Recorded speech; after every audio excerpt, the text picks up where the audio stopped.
To begin, we must identify the name and function of the different parts that make up a Tofflemire. So I will start from 1 and work my way through 6. Number 1 is the spinal pin. The spinal pin is controlled by the outer knob. As you work the outer knob, you will see that the spinal pin moves in and out of the elevator. So basically, once we place our band into the diagonal slot of the elevator, we can turn that outer knob to stabilize the band with the spinal pin. Number 2 is the outer slot. So this is where we place the band to the left for second and fourth quadrants, or to the right for the first and third quadrants. And right now, the outer slot, the whole entire Tofflemire is in this picture, in this photo, it is upside down or down. So basically we can't really see the slots. We'll see some shortly, but this is the outer slot. And the totally opposite side of the band, you can see the outer knob and the inner knob, or some people call it the larger knob or the smaller knob, referring to number 4, the inner knob, as the big knob, and they'll refer to the outer knob, which is number 5, as the smaller knob. But we're going to call this inner knob and outer knob. I mentioned 3 already. 3 is going to be the slot to where the little tail end of the Tofflemire band is going to stick out of. And I call this entire block, this entire square, the elevator, because you will see as you work the larger knob, it moves the elevator either up or down on the actual Tofflemire. So I love to call it the elevator, and plus we have to place our band in the elevator.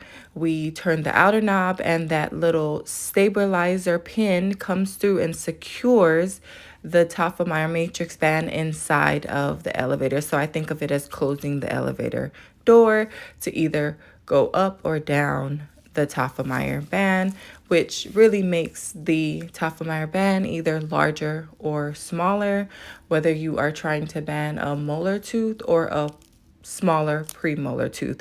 You adjust the larger band depending on the size of the tooth. And then last, of course, you place your wedge. So let's get to it, y'all. Served as a chairside dental assistant for nearly 15 years. Throughout my journey, I gleaned valuable knowledge from various dentists and assistants. And now I feel so compelled to impart my wisdom and dental expertise to support others on their path. So please glove up and join me, Ruby Jones, your favorite dental diva, as we strive to enhance ourselves together.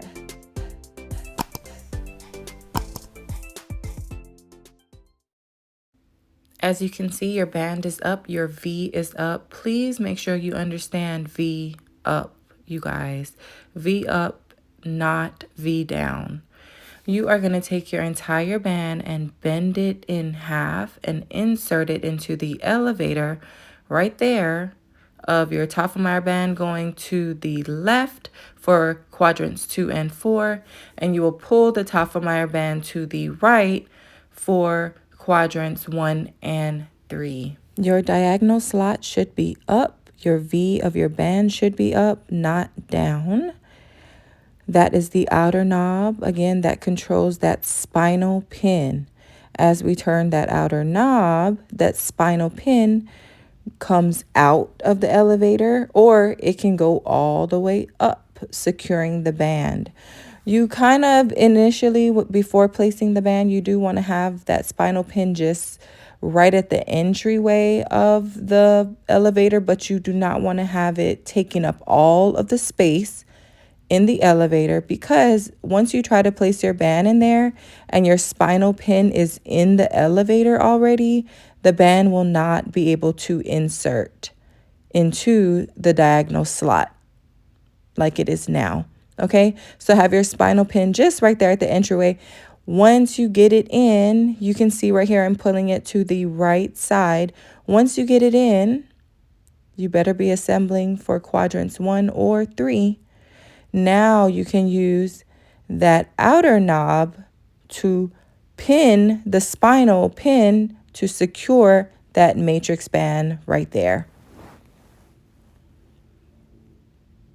So I'm tugging it, making sure that it's secure. Do you see the small side of the matrix band right there? The small side should be facing you. It kind of looks like a skirt or like a funnel, you guys. You at this point should realize that each side of the matrix band is either small or large, and the small side should always be facing you, which is the slot side. Again, outer knob controls that pin, that spinal pin. So right now I got it where I want it to be. I'm turning it so I can secure that band. As you tug on it, if it's secure, it won't move. I love this picture right here. Shows you that it's positioned on the buckle side. But I'm showing you the elevator down, guys, using that inner knob. The inner knob is the larger knob. You see how small you can make it? You probably won't, but this is just for training purposes.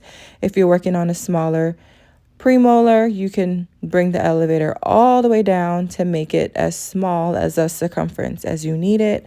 But again, it's always best to start off with a larger circumference, place it over the tooth, and then secure the band.